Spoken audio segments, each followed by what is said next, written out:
topic is organic food, me personally, coming from someone who only buys organic, I don't really have to worry about the extra processes that regular processed meats go through.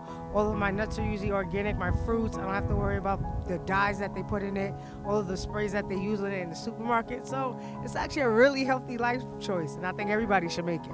We are visiting Uptown Manhattan, where a large portion of the community is African American or Latino. Statistics show that communities of low-income minorities tend to have higher rates of obesity because they have less healthy options available to them, or they don't have the income to purchase healthy foods. We will talk directly with people from the community and hear what they have to say about the diabetes epidemic in New York City. Do you consider yourself a healthy eater? I would say I'm not entirely a healthy eater, but I am health conscious about what I put into my body, but I can be better at deciding on what foods I should eat. I try to eat healthy, but then a lot of times because of the money, I end up buying things I really shouldn't. I do like to cook healthy. He can attest to that. I am very cautious about what I consume. I very rarely buy pre-processed food or ready-to-make or easy-to-make foods. I cook everything from scratch, but that's also how I grew up. Diabetes sí, yo soy diabética y yo me gustaría comer comida orgánica siempre, pero a veces yo no tengo para comprar la comida orgánica y tengo que comprarla de la otra. Yo siempre voy a comprar la comida orgánica cuando puedo. So when you go shopping for your groceries, do you bother checking the labels? Of course, I do. Before, a couple of years ago, asked me this question, I would say no. But now I check labels because I feel like, you know, a lot of things can be advertised on the box or the bag or the bottle. And you look at it, it's organic, or you have to really turn the box or the bottle over to see the labels because that's really what matters, you know.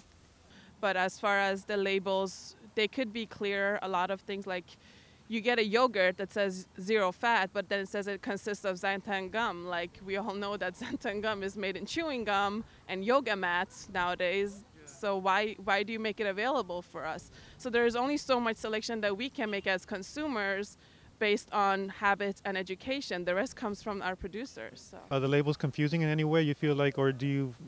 Well, I feel like if they're confusing, if the ingredients are too hard to read or understand, you shouldn't be.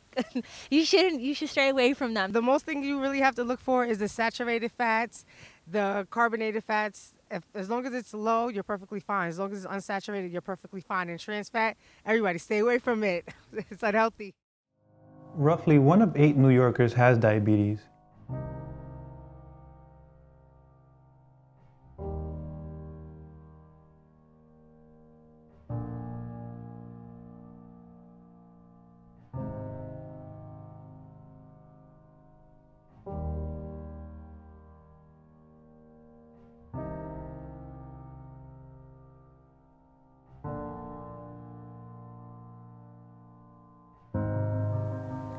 We're now going to visit downtown Manhattan, where the Union Square Market is taking place.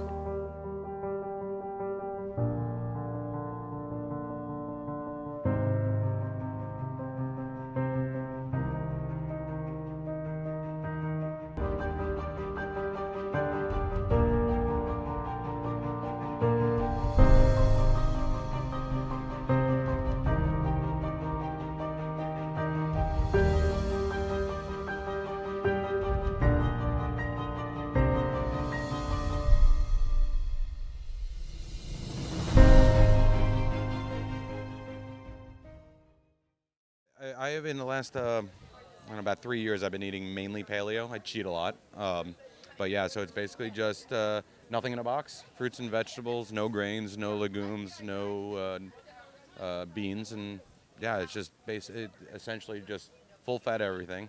So instead of no skim milk, just no low fat yogurt, but full fat, and it's everything that's less processed, essentially. Well, as a matter of fact, after I had my daughter, I became, like when I was pregnant, I became a diabetic. I had the gestational diabetes. And after, it stuck with me. So I did have to change a lot of how I eat. Like before, I never really used to eat vegetables and fruits, not so much. But now I incorporate it in which I'm having that a few times a day. Definitely, you know, incorporating it into dinner, that I have to have more of your greens, you know. So, you know, I think health-wise, if people are conscious about their health and they know what's going on, you know, if you want to live a long, healthy life, you have to change what you consume, you know. You know, I totally understand that part, because like there are times when you go to the grocery store and you're looking at the eggs, for example, and you've got organic brown eggs that are going to be like $6 or $7 for a dozen, and then you look at the regular white eggs and they're like $3 or $2, and you're like, why do I have to pay an extra $5 for something that's supposed to be better for me? Which I totally understand the point of like paying extra for it, but at the same time, like I understand where people like financially don't have the money for it, you know. But at the end of the day, we just have to try as hard as we can as to go towards it. And then the other thing about it is that with anyone that, because it's organic, you know, we don't have to label it a lot higher in pricing from everybody else. We should make it more affordable so we can capitalize on the volume versus, you know, just the name organic. Mount Sinai Hospital sits strategically between these two communities. They take patients from the richest zip codes to one of the poorest zip codes in the nation. My name is Ross Kagan. I'm a professor in the Department of Developmental and Regenerative Biology. I am the Associate Dean of the School of Biomedical Sciences, and I am the Director of the Center for Personalized Cancer Therapeutics. So my laboratory takes an unusual approach. We use Drosophila, fruit flies, to study the complexities of human disease, especially cancer and diabetes. In the case of diabetes, we just feed them a high sugar diet, and they show many of the problems we do. They become insulin resistant, their heart fails, their kidneys fail, their liver fails in ways that look a lot like us, but they're easier to get at what the causes of those are. And we also study cancer, where we build complex tumors, and we even look at the interface between diabetes and cancer by feeding our cancer models a high sugar diet and showing that that can drive tumors. I don't specifically eat organic foods. I'm a scientist, and I'm not driven by a theory about food. I'm just driven by data. So if I find that organic food is healthier and I see that data, I'm all in, but I haven't seen that data. And so I don't make that distinction that I know others do, because that fits more into their sort of lifestyle and what their personal ethics are. My personal ethics are to make food and then eat food. And if I find that it's healthier to have something that is not organic, I'll eat that. So I just go by the data. I'm a scientist. We're in the Union Square Market here, and I have the EBT station with... I'm Arlene. I'm a market manager. I run the EBT station here. The EBT stands for Electronical Benefit Transfer, so it's people on public assistance, food stamps, so that they're able to use their food stamps here at the market. So I do pretty much, it's like an ATM. I swipe their card, and then I give them tokens in exchange for them then to shop at the different vendors. I mean, I think there's a stereotype in which, you know, you would think there's a certain kind of person that only gets food stamps. But here, like, surprisingly enough, I come across people that you wouldn't expect but do have it, you know, because it's all depending on what you pay as in rent and what your income is. So you could live down here and, you know, still not make enough to afford to pay for your groceries for the whole month, that you still get the public assistance. I do run markets like in the uptown, because I ran a market in the Bronx by the courthouses, by Yankee Stadium. And, you know, people do want to eat healthy. It's just like there's not so much available within their budget, you know. But there is, but mostly when the season is at its peak, when there's so much more that you can get. Because right now it's mostly just root vegetables. Now as spring is coming, you're getting more things into the market. But I think it's, you know, it is location and, you know, what people can afford to buy. So first of all, if it was an easy problem and there was one simple solution, we would have done that, okay? Because, you know, the U.S. has spent a crazy amount of money trying to deal with diabetes to, you know, some effect, actually. We're tailing off a little bit, but not much effect. So it's not going to be easy. It's going to be, you know, you're going to address it in 1,000 different ways. But I think if the community can show by these examples that it cares about health, it cares about your health, my health, then I think people take that more seriously, right? If the ethos in the community is, let's eat everything we want, we'll take a pill when we get sick and we'll all be better, or I'm just too busy to think about that. If that's the ethos of the community, then that's what people will think. It's the job of some people who set up these programs to remind us to make a decision. Do I care about my diet, right? Those are decisions you have to make, because you could spend that effort on other things. You just have to decide that health is really important because it has a long-term impact. Yeah, like I love cabbage. You know, like I said, coming down here, I used to get them from the man to be on the corner. But in what they have in the store there, a lot of times it's, oh God, it's terrible. I wouldn't touch it. Yeah, I think, no, it's a great question. So what's the role of the government?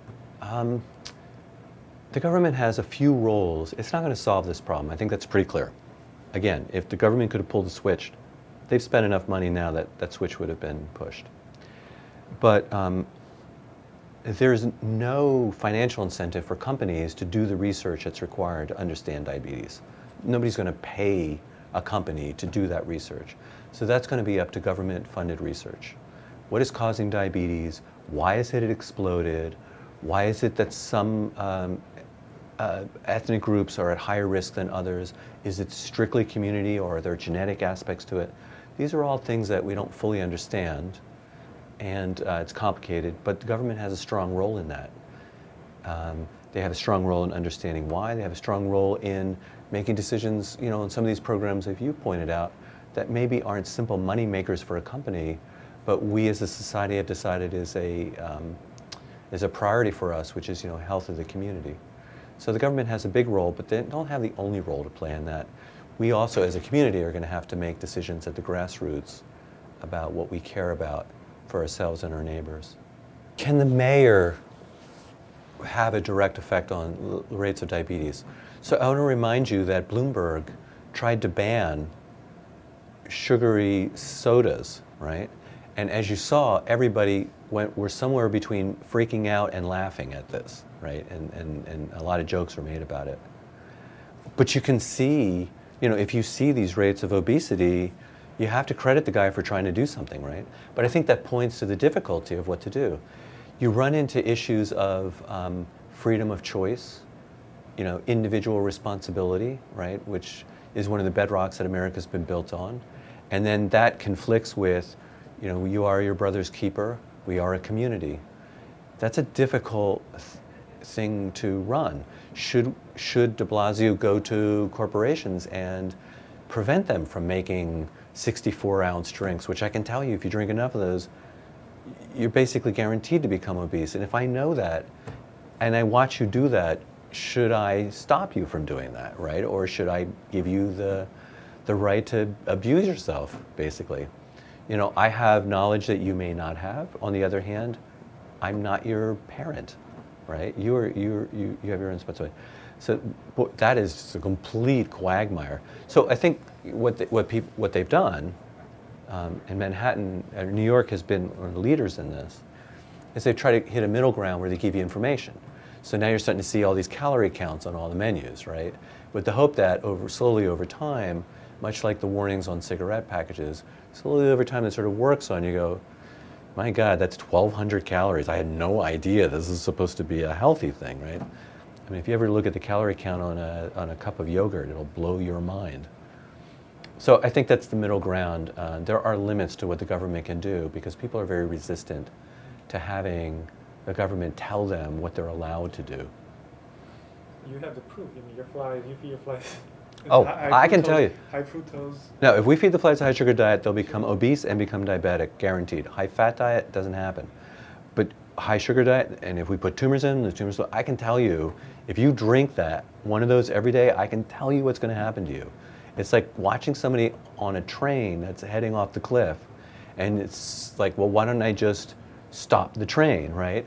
But if you're running the train to the cliff, then it gets into questions of, why should I tell you not to run that train right off the cliff? So it's frustrating. And you know, there's always the counter argument, which is, well, if you drink a 64-ounce soda every day, it's not just about you anymore.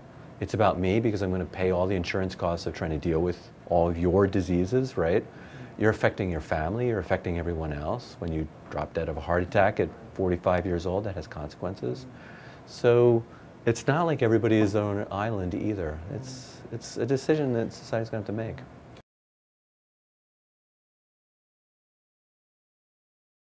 So that's a great example of how complicated this is. So, you know, the majority or most people who are diabetic are obese. However, weirdly enough, the vast majority of people who are obese, more than 2/3, never become diabetic. Okay? So think about that a second. That means that the majority of people have plenty of resistance to prevent diabetes. So diabetes is a very clear definition. You're insulin resistant. It causes very specific problems. It's really quite different from the obese. So it's not simply the case that you get heavier, and then boom, you become diabetic.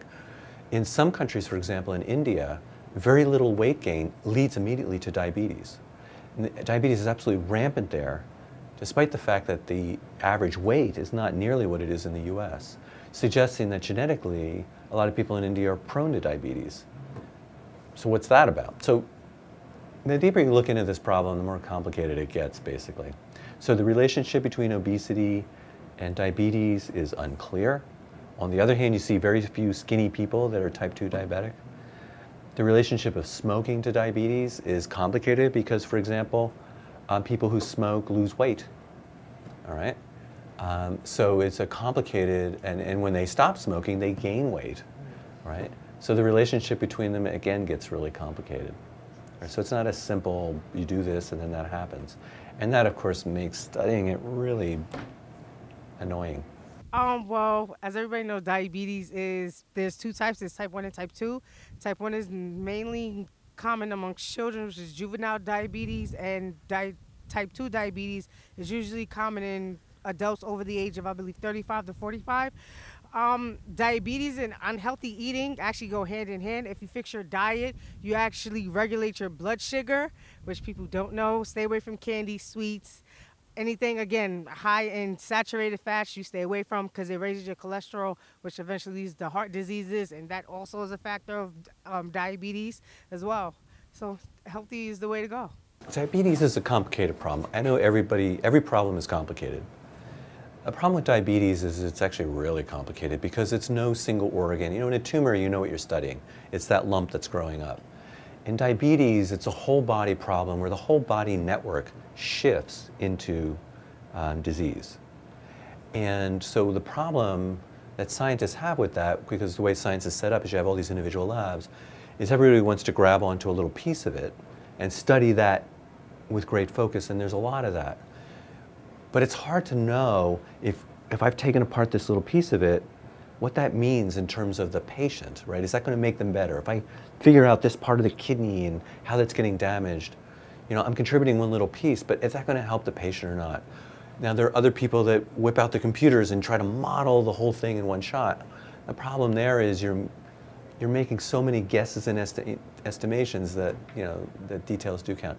So I think right now, more than many diseases, scientists are struggling a little bit to wrap their heads around diabetes because it is a whole body problem, and at the end of the day, you're going to have to understand something about the whole body to really get around it. So there's a ton of work on it, but it has been a struggle to really come up with good new therapies to help people out just for that reason.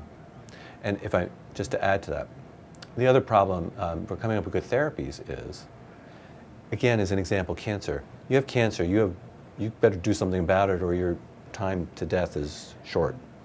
Diabetes is not like that. If I'm diagnosed with diabetes, I probably have 30 years statistically to live.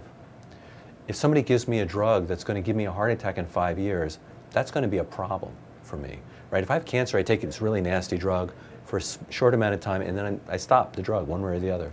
Diabetes, I have to have a drug that I take for decades. That's a really hard drug to come up with.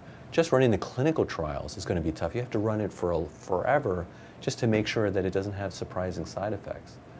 So, and that's a subtle point, but that's actually a tough point at getting at new therapies because the clinical trials become crazy expensive and crazy long, and that discourages a lot of drug companies from getting into the problem.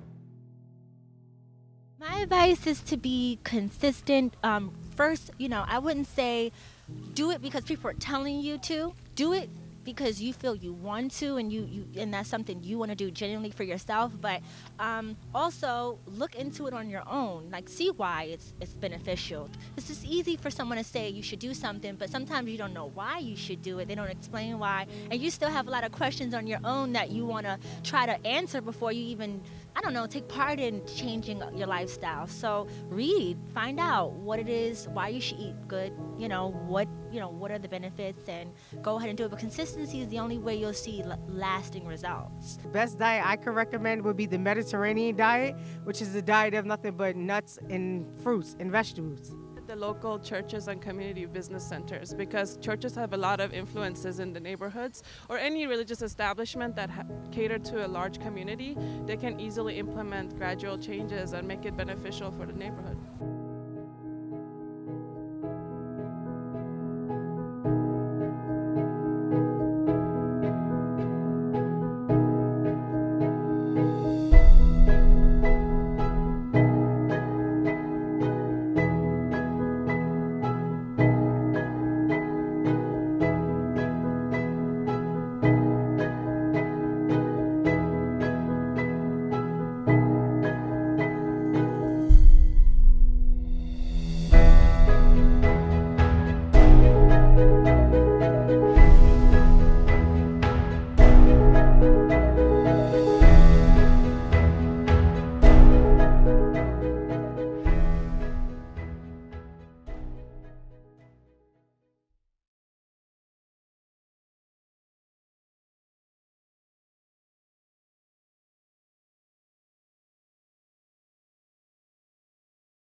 So, I mean, obviously this is a U.S. problem, right? Right.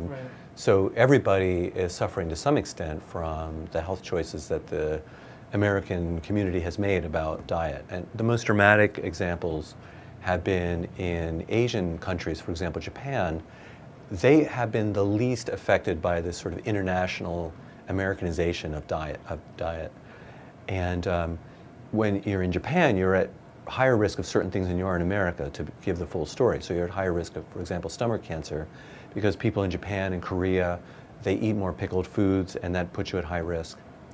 But many studies have shown that if you show up in the US from Japan or Korea, within 10 years, you have a dramatic jump in your risk of heart disease. And so that's a very clean view of how the diet is driving it. And you would expect that. Rates of diabetes over the past 40 years have skyrocketed. But you know, diabetes 50, 60, 70 years ago was relatively rare.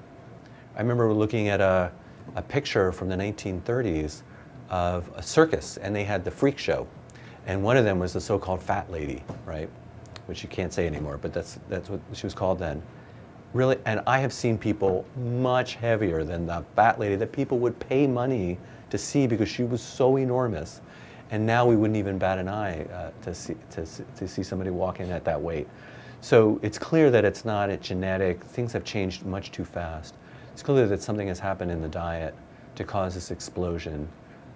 As best as people understand, it's an increase in carbohydrates and an increase in calories.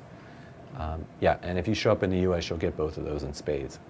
You know, honestly, just growing up, I grew up in Saudi Arabia, and then I moved to the U.S. back in 2002. You know, came in here with like green card status, and now we're citizens and getting everything together. But really and truly, just growing up, I just always had a farm in our backyard. That's my dad raised his own chickens, and that's really how we lived. Then we came over here, and you know, at first it was just a little hard finding organic food and stuff, but now as we got older, we got a little bit more cautious about finding food and stuff like that. So, you know, Whole Foods is a lot of places that we go to. Trader Joe's is another place, but honestly, we just try to support the local restaurants and the local farmers. Well, there's no doubt, and there's a lot of data to show that as immigrants come into this country, their risk for obesity and diabetes goes way up. Furthermore, as they come into, for example, East Harlem, there have been studies been shown both in New York and in California and so on, that, for example, the number of convenience stores in your neighborhood, on your block, is closely related to your risk for obesity and diabetes. So having a convenience store nearby increases your risk. Fast foods have long been shown to increase risk the closer they are, and so on. And it's, of course, a complicated question. There's no doubt that the American diet lends itself to high levels of obesity and diabetes. And unfortunately, that diet has now spread around the planet, and so worldwide.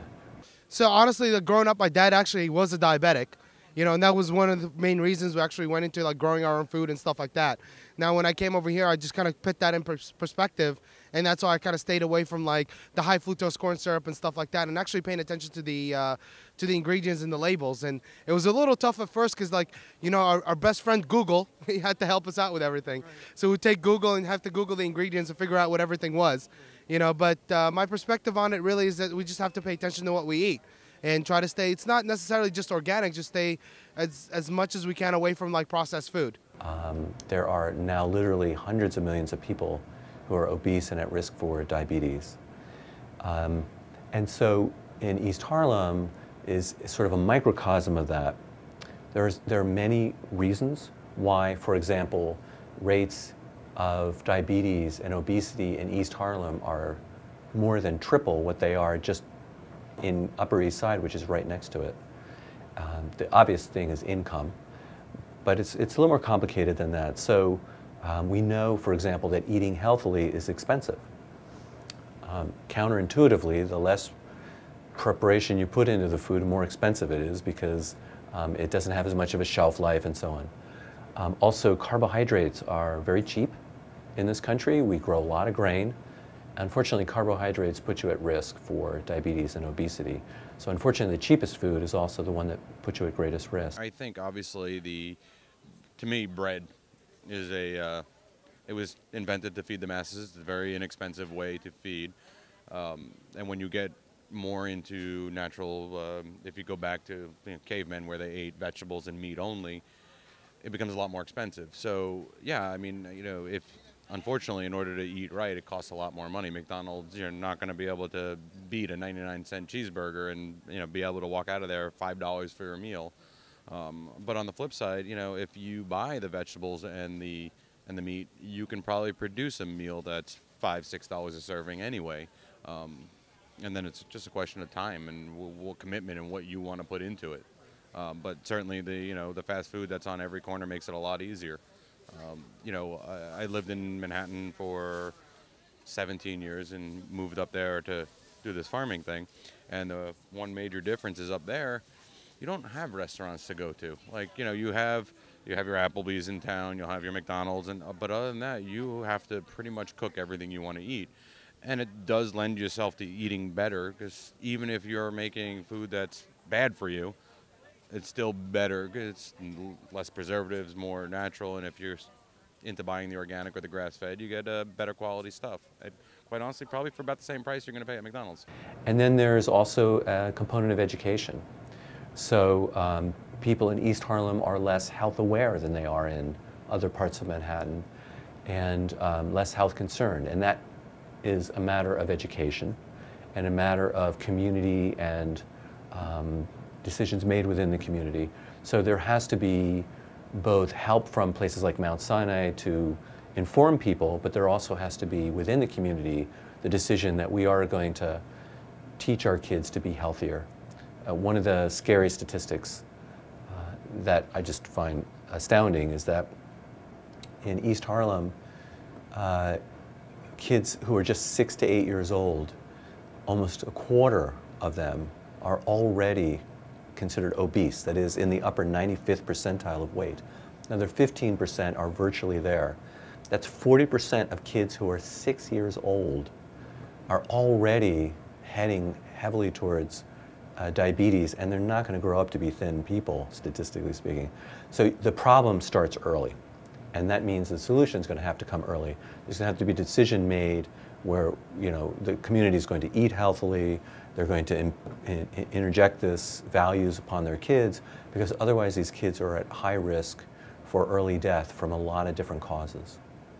I think it's a gradual process of applying healthy choices to make an improvement for our children. It's hard to adjust to something when we've been consuming salt and sugar for as long as we have, and the processed food that we've been consuming. So I think it starts gradually, and find different ways to make it work for the kids. It is a good thing. You have, when you want to promote initiatives, you have to start from younger kids, because it's easier to change young minds. When you get older and you adapt to eating a certain way, or just, I don't know, living life a certain way, having certain beliefs, it's hard to change an adult. It's hard to shape an adult. Kids are easily shaped, so whether they like it or not, they have to get used to it. And when you're not used to something, of course you're not gonna like it, or you're gonna be against it. But in time, they'll get used to it, and their tongues will adapt to it, and eventually they will, benefit from it, appreciate it. But they're too young to understand that. So I can understand if they don't like it, but it's not about. As adults, we know what's best for them. They don't, so they just have to deal with it, I guess. I wish that from a young age that I ate a certain way, or I was given the knowledge to eat certain foods, because I would have grown up to be a more healthy adult, and I wouldn't have to force myself to be involved in this. I don't know, be consistent in something that I'm not used to, because it's so much harder, as opposed to me starting from when I was much younger. I'm already in sync with the whole thing,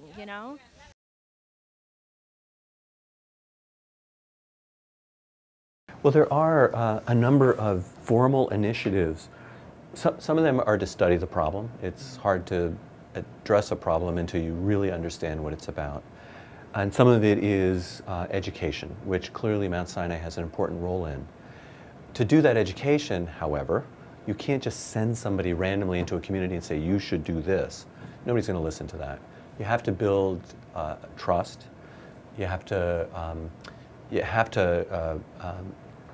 People have to get used to seeing you, and they have to understand that you're all in long-term in the community.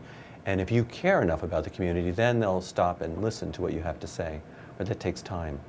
And so Mount Sinai has had a sustained effort in this, again, going back to their history of really caring about the people that others don't always care as much about. And that has been a very impressive, sustained effort here.